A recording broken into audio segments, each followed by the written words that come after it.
জঙ্গল সলিমপুরে আজকে যে অভিযানের কথা আমরা পত্রপত্রিকায় জেনেছি সেটা চট্টগ্রাম মহানগরীর একটি পাশেই অবস্থিত একটি পাহাড়ি এলাকা। জঙ্গল সলিমপুর নিয়ে এর আগে অনেক কথা, গত জানুয়ারিতে একজন র্যাব কর্মকর্তা সেখানে নিহত হয়েছেন।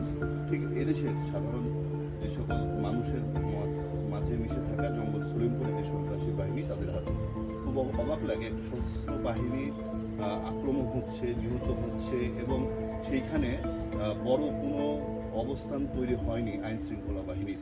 ঠিক আজকে যদি মার্চ মাসের কথা ধরি তাহলে 2 মাস পরে, সম্ভবত 55 দিন 60 দিন পরে যে অভিযান হচ্ছে, সেই অভিযানটা হবার কথা ছিল আরও পূর্বে এবং তাৎক্ষণিক একটি অভিযান পরিচালনা করার কথা ছিল। কিন্তু বাংলাদেশের আইন শৃঙ্খলা এতটাই লাজুক, এতটাই খারাপ অবস্থায় বর্তমানে চলে গিয়েছে যাতে এই প্রায় 60 দিন 55 দিন 60 দিন পরে এই অভিযান পরিচালিত করতে হচ্ছে। আমার কথা হচ্ছে রাজনৈতিক প্রেক্ষাপট, ভূরাজনৈতিক প্রেক্ষাপট, সকল কিছুতে যদি আইন শৃঙ্খলা রক্ষাকারী বাহিনী খুব ভালো ভূমিকা না রাখতে পারে, আমাদের পাহাড়ি এলাকা এবং সাধারণ সমতল বলেন কোনো ক্ষেত্রেই বাংলাদেশের সাধারণ অপরমা মানুষ নিরাপদ থাকতে পারবে না।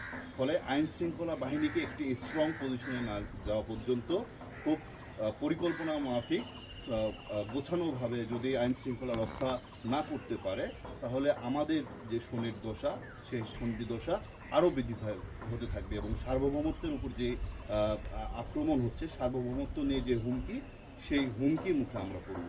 পরিশেষে জঙ্গল সলিমপুরের যে অভিযান, সেই অভিযানের আমরা খুব ভালো একটি ফিডব্যাক পাবো সেটা আশা করি এবং যে সন্ত্রাস নির্মূল হোক সে আশাবাদ ব্যক্ত রাখি। ধন্যবাদ।